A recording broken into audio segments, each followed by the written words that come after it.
আজকের বিশেষ এক ধরনের রেসিপি, তার নাম পঞ্চরত্ন মুগের ডাল।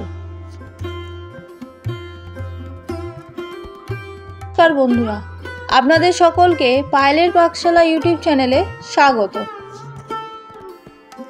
এই পঞ্চরত্ন মুগের ডালের জন্যে নেওয়া হয়েছে 100 গ্রাম মুগের ডাল, আলু, গাজর, কড়াইশুঁটি, কাজু ও কিশমিশ। প্রথমে মুগের ডালগুলো হালকাভাবে ভেজে নেব।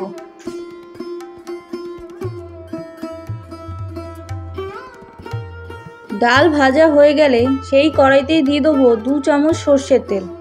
তার মধ্যে ফোড়নের জন্য দেবো গোটা গরম মশলা।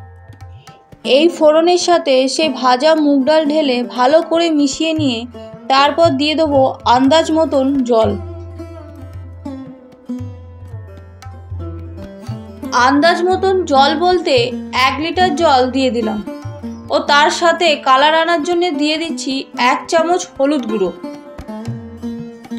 জল ফুটে উঠলে দিয়ে দেবো কেটে রাখা আলুগুলো। আলুর পরিমাণ 200 গ্রাম। আলুটা প্রথমে দিলাম, তার কারণ হলো নতুন আলু বলে সেদ্ধ হতে একটু সময় লাগবে। আলু দেওয়ার 2-3 মিনিট পর দিয়ে দেব গাজর। গাজরের পরিমাণ 150 গ্রাম। গাজর দেওয়ার 2-3 মিনিট পর দিয়ে দেব খোসা ছাড়ানো 200 গ্রাম কড়াইশুঁটি। ভালো করে নাড়াচাড়া করে নিয়ে দিয়ে দেবো 50 গ্রাম কাজু বাদাম।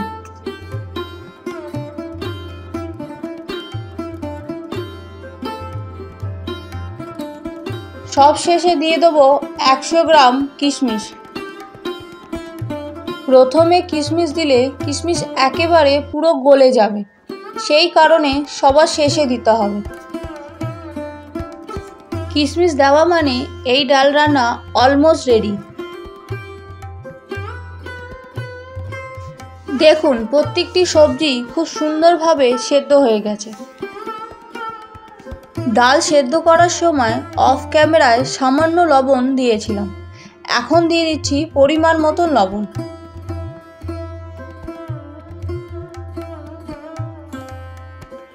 আমার পঞ্চরত্ন মুগের ডাল প্রায় হয়ে এসছে। নামিয়ে নেওয়ার আগে দিয়ে দিচ্ছি 1 চামচ গাওয়া ঘি, 1/2 চামচ গরম মশলা ও 1 চামচ চিনি।